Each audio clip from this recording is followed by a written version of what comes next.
સુરતના જહાંગીરાબાદમાં હિન્દુ યુવતી સાથે લિવ ઇન રિલેશનશિપમાં ભાડેથી રહેવા પશ્ચિમ બંગાળના મુજીબુલ શેખે પોતાનું હિન્દુ નામ પ્રદીપ રાખી તેનું નામનું બોગસ આધાર કાર્ડ બનાવતા એસઓજીના હાથેથી ઝડપાયા હતા।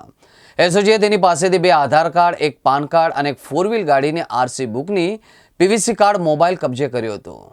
હિન્દુ વિસ્તારમાં ભાડેથી મકાન કોઈ આપતું ન હોવાના કારણે તેણે બોગસ આધાર કાર્ડ બનાવ્યો હતો।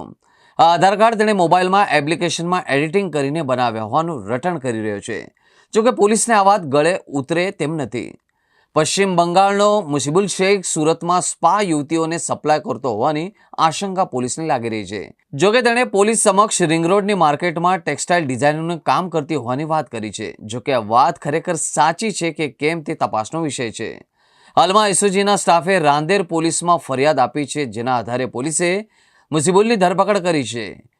મમતા મૂળ નેપાળની છે અને તે પરિવાર સાથે મુંબઈમાં સ્થાયી થયેલી છે। મમતા સાથે આરોપી મુજીબુલ ઉર્ફે રાજ ઉર્ફે પ્રદીપ મકબૂલ શેખને ફેસબુકના માધ્યમથી એકબીજાના સંપર્કમાં આવ્યા હતા અને છેલ્લા 2 વર્ષથી એકબીજાનો પ્રેમ કરે છે।